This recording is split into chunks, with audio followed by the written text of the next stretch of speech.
Oi, grupo! Espero que todos estejam bem e vamos lá para mais um conhecimento diário sobre redação UFSM. Hoje eu trago para nós a estratégia da contra-argumentação. Contra-argumentar é uma estratégia argumentativa que pode estar presente em qualquer texto argumentativo. O texto argumentativo é aquele que tem o objetivo de convencer o leitor sobre um determinado ponto de vista. Quando nós estamos falando da carta aberta e do artigo de opinião, nós sabemos que eles têm objetivos diferentes, mas que o foco deles é sim em expor, em defender uma ideia, um ponto de vista. E é por isso que a contra-argumentação funciona como uma estratégia argumentativa muito eficiente, muito eficaz. Agora, a gente precisa entender como apresentar corretamente essa contra-argumentação. E, basicamente, contra-argumentar significa mostrar para o nosso, entre aspas, oponente, aquela pessoa que pensa ao contrário de nós, que a gente até entende o lado dela, mas o nosso é o lado correto. Isso significa refutar uma ideia contrária. É dizer, eu entendo, eu conheço o outro posicionamento, mas eu me defendo de determinada maneira. Isso, então, é muito presente e muito válido quando nós pensamos em temas atuais e polêmicos, porque o tema polêmico nada mais é do que um tema que coloca essas opiniões em muitas vezes situações contrárias, opostas, ou basicamente situações diferentes, opiniões divergentes. Isso então nos mostra e nos prova que a contra-argumentação funciona muito bem para temas atuais e polêmicos, inclusive estando presente nos critérios de avaliação desses dois gêneros. Deixamos aqui para você só para relembrar que o quinto critério, tanto da carta quanto do artigo de opinião, eles trazem a contra-argumentação, a presença então dessa estratégia argumentativa. Para que nós saibamos apresentar corretamente essa contra-argumentação, é importante ter um planejamento. E aí, quando nós formos planejar a nossa escrita, nós já podemos então colocar em um dos parágrafos de desenvolvimento a estratégia da contra-argumentação. Você já vai planejar essa contra-argumentação. E aí, a gente sempre precisa pensar qual é a intenção, qual é a intencionalidade desse contra-argumento. E é para isso a gente pode fazer a seguinte pergunta: como essa estratégia vai me ajudar a defender o meu ponto de vista? Então, por que eu vou utilizar essa contra-argumentação aqui, neste momento? Sempre pensando que isso precisa me ajudar a convencer o leitor de que o meu ponto de vista está adequado, certo? Então vamos lá. Em relação ao artigo de opinião, precisamos lembrar que o nosso leitor, ele é um leitor oriundo do veículo de comunicação. Então ele é um leitor que pode ser um leitor de jornal impresso, de uma revista online, de uma revista acadêmica da universidade, um leitor que está conectado, que é um internauta, que está participando de um fórum, enfim. Esse leitor, neste caso, ele não vai ser tão importante para nós quanto na carta aberta. Porque aqui nós não vamos pensar na contra-argumentação ligada a esse leitor, porque nós não conversamos diretamente com o leitor no artigo de opinião. Não há um diálogo explícito marcado como na carta aberta. E para nós planejarmos a contra-argumentação no artigo de opinião, nós temos duas possibilidades. A primeira delas é nós pensarmos no senso comum. O que as pessoas pensam em relação a esse tema? Muitas pessoas pensam de uma forma, outras pensam de outra. E a gente pode trazer esse senso comum como o nosso oponente. Ou seja, apesar de muitos acreditarem, embora o senso comum quanto a esse tema acredite, né? E a gente traz então esse senso comum. Ou nós podemos também nos basear em alguma autoridade, em alguma pessoa que emitiu uma opinião sobre o tema e nós podemos contrapor essa opinião. Isso pode estar nos textos motivadores ou pode vir do nosso repertório de mundo. E aí nós vamos então contra-argumentar diretamente. Mesmo que o ministro da Educação defenda tal coisa, tá? Eu penso de forma diferente. Então, eu posso ter essa possibilidade de trazer a contra-argumentação como o oponente sendo o senso comum ou sendo alguém muito específico, que é uma outra voz externa, que eu vou trazer então para o meu texto. Como exemplo, nós temos aqui um tema sobre inteligência artificial e a questão da produção artística. E nós temos uma tese, aquilo que nós vamos defender, que é o seguinte: a inteligência artificial, ela não substitui a subjetividade humana. Então ela não vai conseguir dar conta daquilo que só o humano consegue fazer. O nosso oponente imaginário aqui vai ser alguém que pense ao contrário, que pense bem a respeito disso, né, da inteligência artificial na produção artística, porque ela democratiza e agiliza a arte. Então percebam que são ideias opostas. A minha tese vai defender uma coisa e essa ideia imaginária do oponente imaginário vai defender outra. Como que isso se materializa então no texto? É inegável que as ferramentas de inteligência artificial surpreendem pela rapidez e pela capacidade técnica de criar imagens esteticamente agradáveis em poucos segundos. Isso é um fato, é inegável que a inteligência artificial faz isso. No entanto, vejam a oposição aqui. Embora conjunção concessiva. Quando nós falamos de contra-argumentação, nós estamos falando no uso de conjunções concessivas. Embora, apesar de, mesmo que.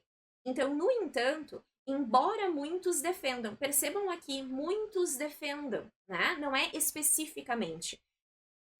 Embora muitos defensores, desculpa, né? Muitos defensores da tecnologia sustentem que essa inovação representa a democratização da arte, vejam que esses defensores vêm positivamente. Então, eles sustentam que essa inovação representa a democratização, permitindo que qualquer pessoa crie obras complexas.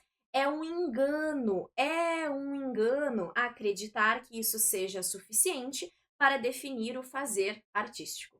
Vejam como nós temos o embora, dizendo, ó, eu entendo o que eles dizem, mas isso é um engano. Eles estão enganados. A arte, em sua essência, não é apenas o resultado final ou a materialidade do objeto. Ela é o grito da subjetividade humana, a materialização de traumas, amores e contextos históricos que uma máquina, por mais avançada que seja, jamais possuirá. Percebam as marcas de avaliatividade aqui, contribuindo para a defesa desse ponto de vista. Portanto, e aqui a gente retoma então a nossa ideia, minha opinião ela é mais forte. Defendo que, ao delegarmos a criação ao algoritmo, não estamos democratizando a cultura, mas sim esvaziando essa cultura de seu propósito humano, transformando a expressão em um mero produto artificial. Percebam como a gente tem uma linguagem forte defendendo esse posicionamento. E aqui está então essa contra-argumentação baseada nesse senso comum dos defensores da tecnologia. Sempre pensando então no oposto para a gente dizer, ó, eu entendo esse lado, mas eu defendo o meu. Para a carta aberta, no entanto, nós teremos aqui uma exploração um pouquinho diferente, porque aqui nós temos um leitor específico, nós temos um interlocutor, nós temos um destinatário e nós estaremos conversando, nós estaremos dialogando com esse destinatário.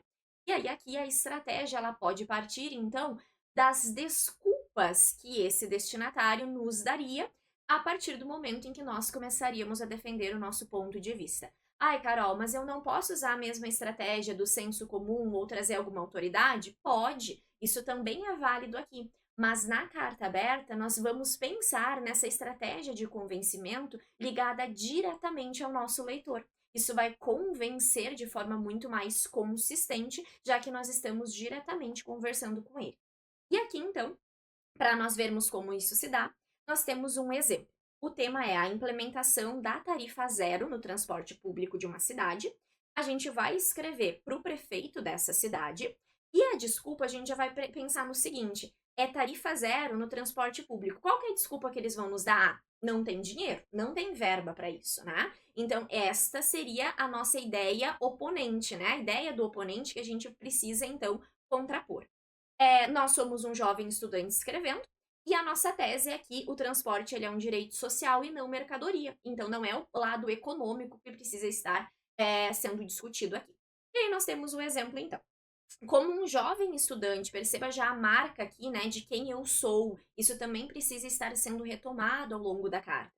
Como um jovem estudante que utiliza o transporte público, Acompanho com atenção os debates na Câmara Municipal e compreendo, excelentíssimo senhor prefeito, vejam aqui pronome de tratamento adequado para nós tratarmos então com o prefeito, a sua preocupação com o equilíbrio fiscal do município.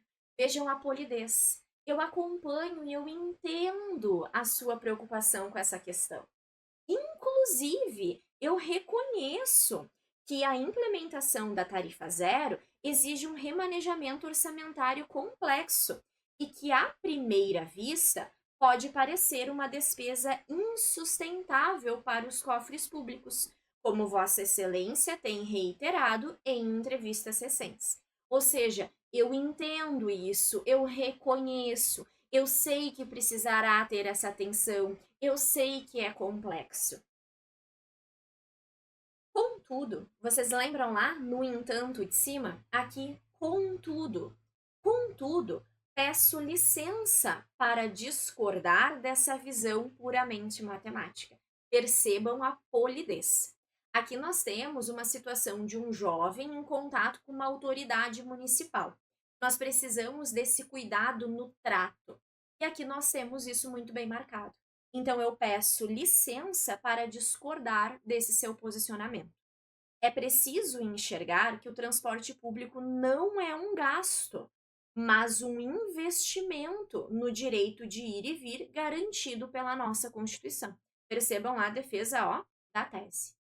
Ao retirar a catraca do caminho da população, ou seja, ao implementar a gratuidade, o senhor não estaria quebrando o orçamento, mas sim injetando dinheiro na economia local, visto que a renda antes gasta em passagens seria consumida no comércio da nossa própria cidade. Percebam aqui a justificativa da quebra do argumento. Então, aqui eu preciso dizer o porquê de o meu posicionamento ser o correto e não o que a desculpa, no caso aqui, que ele nos daria. Logo, e aí eu concluo, não tenho dúvidas de que o custo da gratuidade é insignificante perto do retorno social e econômico que ele trará. Percebam aqui como ela é uma contra-argumentação direta, então ligada a esse nosso destinatário, diferentemente um pouco do artigo de opinião, em que nós temos ali essa ideia do senso comum. Mas, lembrem-se, como eu apresentei aqui para vocês, existem possibilidades de planejar essa contra-argumentação. Então, nós podemos pensar no senso comum, nós podemos trazer vozes externas para contrariar essas vozes, e no caso da carta, nós podemos também, e o que é melhor, a melhor estratégia, diretamente relacionar esse contra-argumento como aquilo que o nosso interlocutor, quem sabe, nos responderia, com a desculpa, entre aspas, que ele nos daria para não pensar ou para não fazer aquilo que nós estamos defendendo, certo? Então, esta é a estratégia da contra-argumentação, uma das melhores estratégias para nós pensarmos nos textos argumentativos da UFSM, E principalmente, então, devido a essa presença nos critérios de avaliação. Lembrem-se de que é preciso planejar essa contra-argumentação. Não tentem ficar colocando contra-argumentação de qualquer forma. Há a correção tanto quanto à ideia que nós vamos defender, mas também quanto a essa expressão linguística de nós usarmos corretamente essas concessões, essas oposições e irmos ao longo de todo o texto, como nós sabemos, marcando muito bem a nossa autoria e o nosso ponto de vista. Por hoje era isso. Espero que vocês usem e abusem da contra-argumentação a partir de agora. Até mais!